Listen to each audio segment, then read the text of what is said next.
En janvier 1871, le peintre Charles-François d'Aubigny se rend à la galerie que son marchand, Paul Durand-Ruel, vient d'ouvrir à Londres. Il est accompagné d'un jeune peintre encore peu connu, dont il admire le talent, Claude Monet.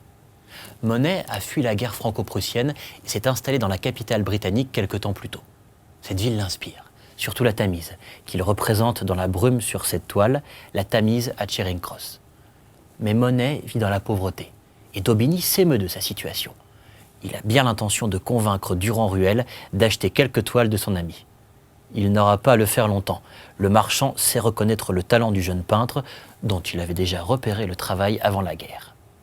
C'est ainsi que commence l'aventure impressionniste de Durand-Ruel. Monet est le premier peintre du petit groupe que rencontre le marchand.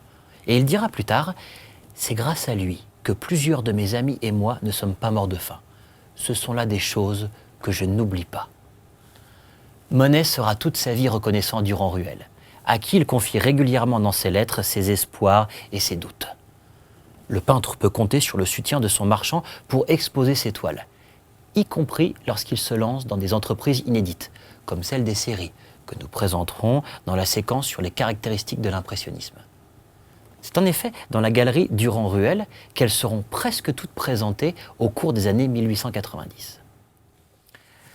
Pourtant, les relations entre le peintre et le marchand ne sont pas toujours sereines, car Monet est aussi le plus redoutable négociateur de tous les impressionnistes. Le prix de ses toiles est souvent un motif de désaccord avec Durand-Ruel. Au fil du temps, Monet est en effet de plus en plus agacé par le principe novateur mis en place par le marchand, le monopole, c'est-à-dire la position d'exclusivité sur l'œuvre d'un artiste. L'artiste bénéficie d'une sécurité financière, mais cela a une contrepartie. Le marchand est libre de fixer les prix. Or, Monet aimerait bien faire jouer la concurrence pour les négocier, ces fameux prix. En 1886, la brouille éclate entre les deux hommes à l'occasion de la grande exposition de New York. Elle illustre les difficultés qui peuvent surgir lorsqu'un peintre ne partage pas la vision de son marchand sur la manière dont il vend ses toiles. Durand-Ruel veut en effet exposer à New York près de 300 tableaux impressionnistes.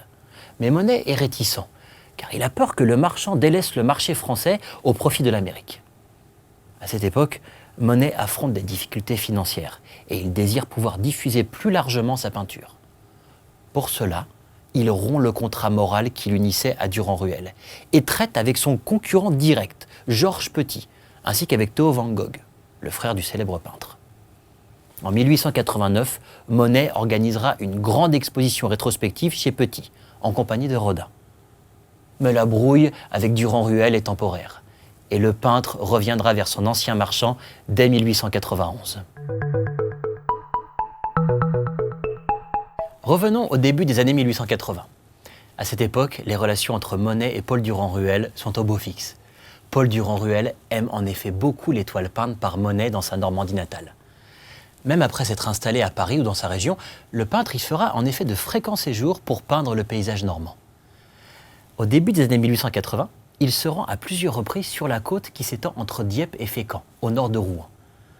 À cette époque, Monet a besoin de trouver un paysage qui l'inspire, où il puisse prendre le temps de peindre ses sensations. Au printemps 1882, il découvre sur une falaise, près d'un petit bourg appelé Varangeville, une ancienne cabane de douanier, construite sous Napoléon Ier à l'époque du blocus contre l'Angleterre. C'est elle qui est représentée sur la toile. Une impression de sérénité et d'isolement se dégage du paysage, qui semble figé sous le soleil de midi. Aucune agitation ne règne, pas de présence humaine, tout juste imagine-t-on le léger bruit des vagues qui moutonnent à la surface de la mer.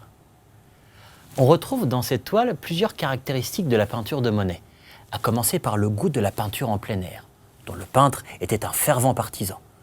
On l'imagine poser son chevalet dans les hautes herbes, tranquille sous la lumière éclatante, devant ce motif qui l'a beaucoup inspiré. Monet a en effet représenté la cabane dans pas moins de 14 toiles. Cet intérêt pour un même sujet, dépeint sous plusieurs angles et à différents moments de la journée, préfigure le travail du peintre sur les séries, au début des années 1890. Une autre caractéristique de la peinture de Monet est l'emploi de couleurs très claires et lumineuses. Par exemple, les tons bleu-violet que l'on retrouve dans de nombreuses toiles, visibles ici dans les variations délicates de la mer. L'ensemble est traité dans une petite touche vibrante typique qui restitue parfaitement l'impression d'une légère brise dans les herbes de la falaise. Le cadrage en plongée, c'est-à-dire vu du dessus, donne au spectateur le sentiment du vide et de l'infini qui s'ouvre derrière la falaise. Paul Durand-Ruel est conquis par les toiles normandes de Monet. Il lui en achètera un grand nombre pour les présenter lors de l'exposition personnelle que le marchand organise pour le peintre dans sa galerie en 1883.